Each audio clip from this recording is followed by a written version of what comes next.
Leaving the sports world can be a difficult experience, especially if you aren't sure what your next shift is going to be. Judy Gilbert, a former university hockey player and now a business leadership coach and consultant, will introduce you to other athletes who have made the successful transition to the business world. You will hear the tactics that they use to turn their experience into a successful new career and how you can too. Welcome to The Next Shift. Here is your host and mentor, Judy Gilbert. Welcome to the very first episode of The Next Shift. I'm Judy Gilbert, and I'm thrilled to be here with you talking about how you can use the experience you have gained on the playing field to help you become successful in the business world as well. On this episode of The Next Shift, I am joined by Nick Foley, an entrepreneur, author, and speaker who has created an amazing life for himself after his career as an Ontario Hockey League and Canadian University goaltender. Nick is driven by the desire to perpetuate an environment of self-worth, acceptance, and empowerment in families, schools, businesses, and communities. He demonstrates this through the lifestyle he leads and the social businesses he has started. In 2015, Nick cycled across Canada to speak about the inclusion of all people and the importance of creating a culture of understanding and acceptance. In this episode, we talk about servant leadership, and make sure to stick around until the end when Nick tells me how he starts every day at 4:45 a.m. Nick, thanks so much for being here today. I'm so grateful that you're here. And in the introduction, I've really told our audience a little bit about you. But can you tell us something that our audience would not know about you? Wouldn't know. Something about me, like something quirky maybe? I don't know. Sure. Well, this is not quirky, but I have 2 kids. I don't know if that was in the introduction, but my daughter is 6, my daughter Bryn, and my son Wells is 2. Okay. And so they rule the roost basically. Yes, absolutely. Particularly my daughter, she kind of runs my show. Wells does as well. But about myself that not a lot of people know. Let's see. I'm a ferocious reader. Love to read. I read everything. I read with my ears sometimes. I do a lot of audiobooks and things like that. And let's see what else. I only wear black and white. Maybe that's something. Wow. Maybe that's kind of weird, right? Okay. I don't know if it's weird, but it's just like, but I never have to worry about it. You know what's funny about that is that I never have to worry about things matching. No, you do not. You are set to go. Well, it's kind of funny. I mean, I say that kind of like tongue in cheek, but at the same time, it's actually pretty pragmatic. I travel a lot for work and with speaking and things. Yes. And I always got to a point where I'm just like, you know what? How can I be the most efficient that I can be with like saving time and like not having to worry about what matches and things. And then I did some reading and realized I'm like, well, you know what? If I just have black shirts and white shirts and then a couple blazers, that goes with everything. You know what I mean? So if I can travel for 4 or 5 days, 4 or 5 shirts and a few pairs of pants and a couple jackets. And That's excellent. That's great. So when I do my next podcast and I'm in black and white, I'm going to have taken your advice. That's great. Yeah. I'll send you my and I'm an avid cyclist, so it's great to see the bikes on your shirt. That's great. I think that I did some cycling in 2015. I rode my bike across the country and it's a great experience. It was a lot of fun, but I don't cycle quite as much, but I really enjoyed it. You know what I mean? And now I'm hopefully getting back into it, but my wife bought me this, and she, just because it has bikes on it, and it's black, so it worked out. But, great. Yeah. Okay, well, that's great to know. So I want to talk a little bit more about what you're doing now, but before we do that, can you tell me, Nick, what drew you to hockey? Well, that's a good question. I guess it was, being a Canadian kid and in the winters. I mean, we were talking off camera before. My dad did a lot of coaching growing up, and I was always just around the rink. And so for me, it was almost like a natural, kind of succession. It was like, around the rink, and I just, had a hockey stick in my hand at a young age, and started skating relatively early. And so my parents put me in hockey when I was, 4 or 5 years old, like most parents do, I guess, in Canada. And just kind of gravitated towards the sport. I really enjoyed the team concept of things and really enjoyed it. I had a lot of fun, playing it, and was an out player, played forward for, the first, I guess, 6-7 years of my career till I was like 12, and then became a goalie. And realized as a goalie, I was more, I really liked that position, enjoyed it. I liked having the pressures of being the last kind of line of defense, but I didn't really look at it as like anything other than it was fun. Hockey was fun. So it was easy for me to practice. It was easy for me to go to games. It was easy for me to, to prepare for hockey because it was, what I love doing it. And so I'm very fortunate. A lot of my life was predicated on, being a hockey player for the first, I guess, 27, 28 years. But a lot of lessons learned, but hockey was something I guess I was always been around it, so it was just an easy for me to fall in love with it, for sure. Yeah, and when I hear you talk, a lot of those things resonate with me. I think being passionate about the sport, and I think growing up in Canada, and I come from a family of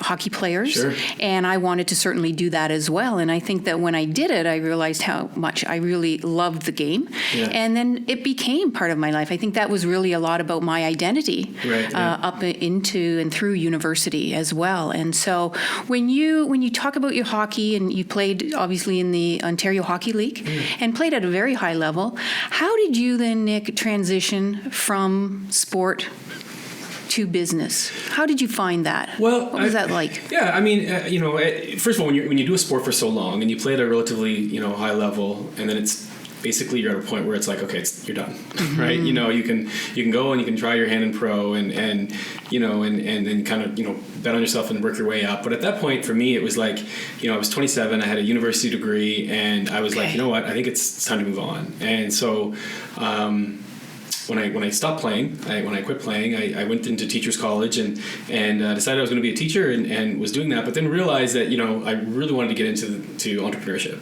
And so even after about 4 or 5 years as a teacher, or 5 or 6 years as a teacher, I was able to transition to entrepreneurship. And so for me, I felt that the transition was, it was I wouldn't say difficult. It was one of those things where it was quite the journey, but I was able to reflect upon a lot of the things that I've learned in as an athlete. And so I looked at my entrepreneurial my startups and things like that as almost like the challenge that you would when you're going into like training camp. You're trying to make the team, you're trying to make your business work, right? You're trying to be the best impossible teammate as you possibly can be. You're trying to be a good a good boss or a good member of the team that you're building as an entrepreneur, as in the business that you're building. So I feel like there's a lot of parallels, and so the transition was actually, I wouldn't say it's seamless, because there's ebbs and flows, as you know, when it comes to business. There's some challenges there. Yeah, for sure. But I felt like the what my career, it helped me as a hockey player. Moving to a business person, it helped me because I was able to work in team concepts. I understood the importance of culture and understood the importance of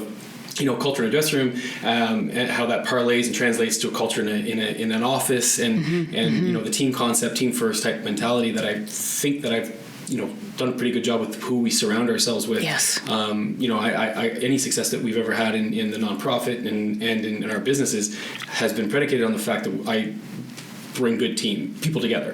That's it. Like if I was going to give myself a compliment, I'd be like, I'm good at bringing in good people. Yes. And then I just stay out of their way and let them do awesome. Yeah. And when I think back and I reflect on my time in sport and then my transition into the business world, I think about that team building piece, and I think about that respectful behavior and those leadership pieces that we bring to an organization. And I certainly now with my clients, when I work with my clients, it's a lot around that team building. It's about bringing a number of individuals together to work in an environment where it's cohesive and it's respectful, because obviously as we wanted to respect our teammates, but we also had a level of respect for our opposition as well, right? Yeah. And so when it certainly does, a lot of those skills do transfer over quite easily, or are portable skills. Yeah, right? Absolutely. Yeah, and it's so important. I mean, like you hit it right on the head. Like if you're, you want to make sure that you have, good team concept understanding, and you want to make sure that as a leader that you're there to serve, and I think that's the big word for me is, if anyone asks, what kind of leader do you want to be? I want to be a servant. Yes. That's it. I just want to serve. Absolutely. And I feel like for me, like I need to serve my staff or the team. I need to serve the people that we work with, our clients. And at the end of the day, if they can look back like, he was a good servant leader, then I've done my job. And that's interesting. I just finished a 4-day facilitation with a large organization of 50 managers and supervisors, and it was all around servant leadership. Sure. Yeah. And what can we do to help the people that are working on our behalf in an organization? How do we help them be successful? Right. Because that's such a huge piece of that role for leaders to do. And I'm not sure that all leaders recognize that piece. Could you tell us a little bit about what you're doing now? You spoke about your business and that transition from sport. So can you give us a little more background around what you're doing? So one of the companies that we run is a SaaS company. It's a service as a software called Good Sport Education. And what we do is it's a character-based education company, and we provide it as a service to minor sports teams, predominantly in Canada and hockey. So all around character education and things like that. So basically what they're getting outside the realm, the theater of actual sport. The other company that I run with a partner of mine, his name is Phil Kerr, business guy in Belleville, and does an amazing athlete, amazing business acumen. We run a company called We Be Us, and We Be Us is a sock company, and that's an acronym for We as a Community Can Be Stronger If All of Us Work Together. Yes. And so we sell socks, and for every sock that we sell, we donate a pair to charity. We kind of adopted a model from Tom's, but what we also do is we started a campaign called 20K Sock Day, and for us, we did the first one last year, and our goal was to raise 20,000 pairs of socks across the country, and we ended up getting like 28,000 pairs, which is great, and it had nothing to do with me. It had everything to do with the people that we surround ourselves with and the great people across our country. That's incredible. Yeah, so next year we're hoping to. We're hoping that we have a bigger goal, and we're gonna launch that goal in November at some point, and have it again. It's the third Friday of February is our 20K Sock Day again. So that's busy. It's constantly going, and then I'm fortunate enough to be a teacher at Loyalist, and then we have on the nonprofit side of things Move for Inclusion Canada. And what we do is we design curriculum and we give it to colleges, and the colleges use it and in their classrooms, and then they facilitate it, and then allow kids to come in and do like active games and healthy living, that are kids that are living with different types of exceptionalities and things like that. Okay, so why that? What drew you to that? The reason I I was drawn to that in 2015. I did a bike ride across Canada, and the whole point of the bike ride was to raise awareness for the importance of inclusion of all people without bias, and so we started that bike ride in 2015. It took us 95 days, and I just stopped every other day to talk about inclusion and acceptance. Wow. And so we tried to raise as much awareness and as much money as we could for different charities. Some we delineated in Belleville, and some across the rest across the country. And so we spoke to different organizations and businesses and predominantly schools about the importance of inclusion. So when the ride was over and the money was raised and we distributed it around, it was like, okay, what next, right? What are we going to do next? So it took a while to get to a point where like, okay, so what are we going to do? So we also provide a scholarship at Loyalist for kids that are going to the CICE program. So it's cooperative integrated education. Okay. And we're really excited about that because it's the first scholarship that they've ever received. So it's the Empower Your Potential scholarship. So that's a really big, really exciting for us because parents and kids that have different types of exceptionalities that are in that program that go to school now get to qualify for a scholarship like the other programs, which we're really happy about. Oh, absolutely. And all that stemmed from my daughter was born in 2012 and then it was identified with Down syndrome. So my wife and I and my family, we live inclusion every day. Yes. And so for us, Brenna's brought so much joy and so much happiness and so much, I don't even have the adjectives. And for a person who makes a living speaking, I sometimes I can't come up with the words, but like that's what kids do to you, exactly, right? Yeah, absolutely. And my son as well, but Bryn is, so my wife and I always joke we're the chosen ones. We're very excited and very very fortunate to have Bryn in our lives, and so. So for me, I just wanted to be an advocate and a voice, basically until Bryn gets to an age where she can, kind of tap me on the shoulder and say, "I got this, Dad." Wow, that's incredible. You get out of the way. Yeah, that's great. So, and she will one day. Yeah, for that's sure, right. for sure. That's and right. Because of all that, I get to travel across the country and speak on these different businesses and nonprofits and stuff. So we're very fortunate. I mean, honestly, I just surround myself with good people. I can't emphasize that enough. And I think, with you understanding with the sports background and with the consultant work that you do, you recognize we are, if anything, the people that we surround ourselves with are is what brings our businesses to light, right? And what we're able to do, whether it's clients or people on your team. And, so, and I agree wholeheartedly. And I think, as you said, whether it is a client, and I think that's one of the things that I miss most about being as part of an organization with a number of individuals. It's that team atmosphere. Sure, yeah, for sure. But I get that with certainly working with clients, and because we do have a common goal. Obviously, they've asked me to come in for for a reason, and to help them achieve a goal, and to have those difficult conversations, and to work through some of those issues that they may be having. And then as part of a team, to be able to say, you know what, we're all in this together.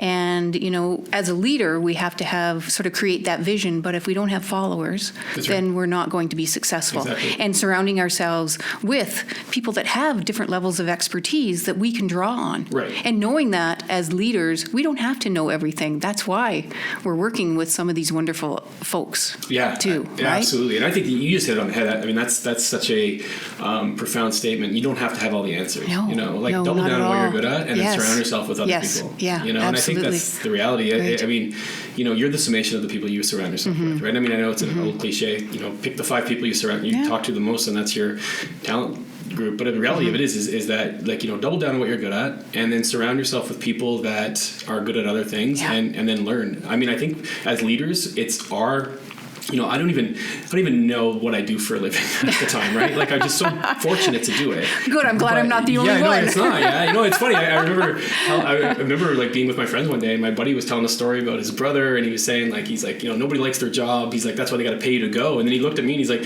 except for maybe Nick, but nobody even knows what that guy does, right? And I just kind of looked, I'm like, I don't. You know, I don't. But then, you know, it kind of dawned on me when I reflect on that statement. I'm just kind of like, I guess at the end of the day, if anything, I just want to be a learner. You know, and I just want to learn. And so for me, if I can learn from you in this conversation, and I already have, and if I can learn from the people that I surround myself with, then that's going to make me a better servant leader. Of course. And if I can be a good servant leader, then I've served my team well, and then most importantly, I've served my community locally and globally, right? But it's all stemmed from just being a good learner. Yeah. And in order to do that, ask good questions and listen. Yeah, and I really think that as leaders too, putting our egos aside, and being able to say, you know what, there are other people here that know more than I do, or that have different levels of expertise. And I think really, truly excellent servant leaders and leaders in organizations are able to set their own egos aside, because for them it's not about, you know, coming up with that right answer or having that glory.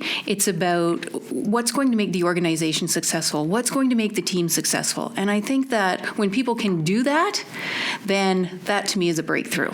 Yeah, I mean, I think that's really well said. I mean, for me, I think it's about one of those things, and I think for a lot of, you know, a lot of servant leaders, we use the word servant, which is so great because it's so true. You're here to serve, but if you run towards purpose, I honestly believe that the profit will come. And there's a direct correlation to the amount of money a person makes to the amount of people that they help. Yes. Right? I mean, you can look at it. We could pick any business. I mean, this could be another podcast show, I guess, but you could pick any business and look at how many people do they help, and the dollars reflect that, right? And I think if you have that mindset, I understand business. I get that. I get bottom line. I understand bottom line. I understand top line, and that you have to make money in order to be a business. Otherwise, what do you have? A hobby, That's right. maybe. But the reality of it is, if you run to purpose and you are working for purpose and you're passionate about that purpose, then the profit and all that other stuff will come. You just got to concentrate on the process, right? And I mean, you know, Jim Collins wrote a great book called Good to Great, and he talks about level 5 leaders. Yes. And one of the level 5 leaders,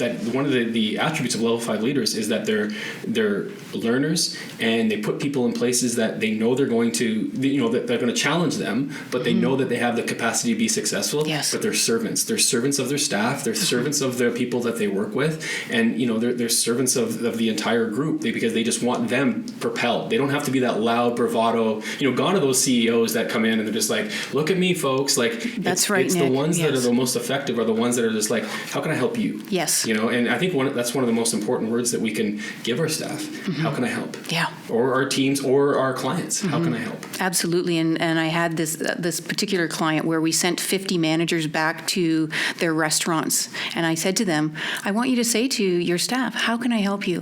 What can I do for you today that's going to make today easier for you? What do you need from me?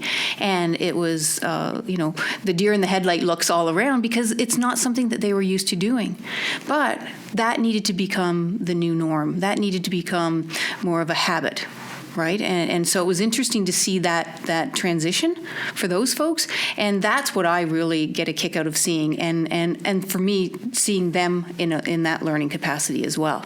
Well, you get that, though. I mean, you know, as you ran United Way for so many years successfully and so well that your whole your career, your entire career, but like a big chunk of your career, it was based on, okay, how can I help? How can we reach this goal? Yeah, right? absolutely. How can we do this together? Right. And That's right. It's funny though. It's like when I was listening to you say that, the blank stares are like, what?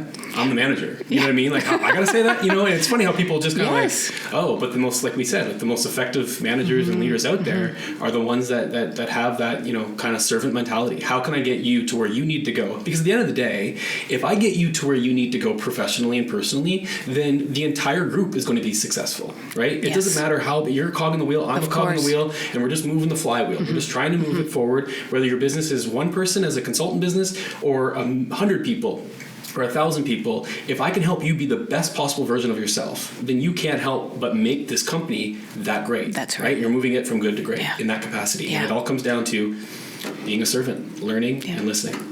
Excellent. I could sit here and talk to you all day. Me too. So we're going to go into the shootout round. Okay, I've always hated that. Yeah. As a goalie, you would. Exactly. And I loved it as a forward. Yeah. So that's great. So we're going to ask you about 5 quick questions. We're going to take about 60 seconds, 90 seconds. So for just all 5? Quick. Yep, for all 5. Rapid fire. Okay, rapid fire. So what's your favorite hobby, Nick? Reading.